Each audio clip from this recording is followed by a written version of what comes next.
আমাদের ডিভোর্সের ৮ বছর পর আমার প্রাক্তন স্বামী আমাদের কলেজের পুনর্মিলনীতে আমাকে দেখে হেসে বলল, এখনও একা অনন্যা? সে জানতো না যে আমি আবার বিয়ে করেছি, আর সেই হলের যে মানুষটাকে সে সবচেয়ে বেশি ভয় পেত, সেই মানুষটি একটু পর সবার সামনে আমাকে নিজের স্ত্রী বলে পরিচয় দিতে যাচ্ছে। নিমন্ত্রণপত্রটি আমার ডাইনিং টেবিলে টানা 2 দিন ধরে একটা ফাঁদের মতো পড়েছিল। অফ হোয়াইট খাম, সোনালি অক্ষরে লেখা, 2010 ব্যাচের পুনর্মিলনী, ঢাকা বিজনেস স্কুল। চা ঠান্ডা হয়ে যাচ্ছিল আর আমি ওটার দিকে তাকিয়েছিলাম। দীর্ঘ 8 বছর, 8টি বছর আমি এই মুখগুলোর মুখোমুখি হইনি।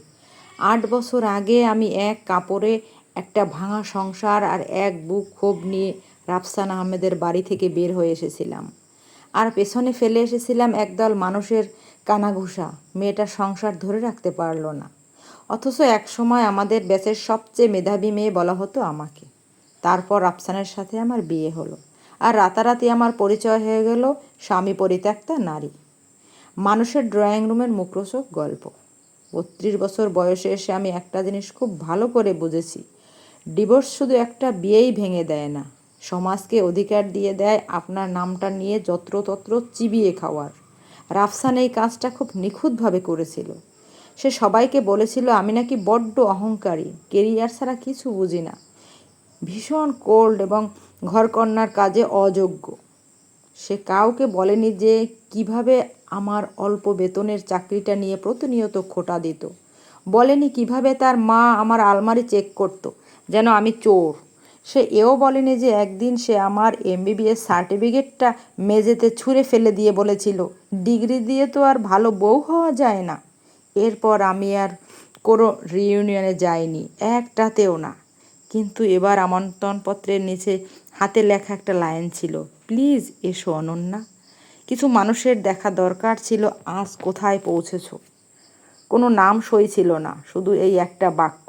তাই আমি গেলাম। আমি একটা গাঢ় সবুজ রঙের জামদানি শাড়ি পরলাম, কানে ছোটো ডায়মন্ডের টপ, আর মুখে সেই শান্ত ভাব যা কোনো প্রশংসার অপেক্ষা থাকে না। উত্তরার 5 স্টার হোটেলের বলরুমটা ফেরারি লাইট আর বিলাসী আবহাওয়ায় ঝলমল করছিল। পুরনো সহপাঠীরা একে অপরকে জড়িয়ে ধরে চিৎকার করছিল, পুরুষরা নিজেদের গাড়ির মডেল নিয়ে বড়াই করছিল, আর নারীরা তুলনা করছিল তাদের সন্তান, বিদেশ ভ্রমণ, স্কিন ট্রিটমেন্ট আর স্বামীদের। আমি রেজিস্ট্রেশন ডেস্কের কাছে পৌঁছানো মাত্রই কেউ একজন ফিসফিস করে আমার নাম উচ্চারণ করলো, তারপর আরেকজন। পুরো রুমের মানুষ যেন হঠাৎ আমাকে মনে করতে পারলো। অনন্যা রায়হান না? কতদিন পর! ওকে তো বেশ অন্যরকম লাগছে। একাই এসেছে নাকি? শেষ প্রশ্নটা রাফসানের গলা থেকে এসেছিল। না তাকিয়েও আমি ওই কণ্ঠ চিনতে পারি। ওবারের কাছে একটা নেভি ব্লু স্যুট পরে দাঁড়িয়েছিল। আগের চেয়ে কিছুটা মুটিয়ে গেছে, কিন্তু ঠোঁটে সেই চেনা হাসিটা একই আছে। এমন একটা হাসি যেন এই পৃথিবীর সব মডেলকে হার মানায়। তার পাশে দাঁড়িয়েছিল তার দ্বিতীয় স্ত্রী নাবিলা, লাল শাড়ি আর হাত ভর্তি সোনার চুড়ি পরে। সে আমার দিকে এমন এক অলস কৌতূহল নিয়ে তাকালো, যেন রাতে ঘুমানোর আগে রাফসান তাকে আমার চরিত্রের সবটুকু কুৎসিত গল্পগুলো শুনিয়ে ঘুম পাড়াতো। রাফসান ধীর পায়ে আমার দিকে এগিয়ে এলো। অনন্যা? সে বলল, কি সারপ্রাইজ! আমি হাসলাম। রাফসান? তার হাসির ধার আরও বেড়ে গেল। এখনও একাই আছো সব জায়গায়? আশপাশের মানুষজন এমন ভাব করছিল যে না, তারা কিছুই শুনছে না, যার মানে হলো সবাই কান খাড়া করে আছে। নাবিলা মৃদু হাসলো। রাফসান আমাকে বলেছিল তুমি নাকি ভীষণ কেরিয়ার ওরিয়েন্ট, কিন্তু মেয়ে আসলে ফ্যামিলির চেয়ে ফাইলের গুরুত্ব বেশি দেয়। আশপাশের কয়েকজন অস্বস্তিকর হাসি হাসলো। আমি আমার ক্লাস ব্যাগটা শক্ত করে ধরলাম। দুর্বলতার কারণ নয়, বরং পুরনো ক্ষতগুলো তার মালিককে চেনে বলেই। রাফসান আরও একটু কাছে এগিয়ে এলো। তুমি যে আসবে আগে জানালে পারতে, তোমার সাথে বসার জন্য অন্তত একজন পার্টনারের ব্যবস্থা করে দিতাম।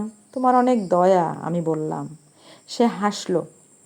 এটাই তোমার ব্যবসা ছিল, অতিরিক্ত ইগো। দেখলে তো অহংকার তোমাকে কোথায় নিয়ে দাঁড় করালো।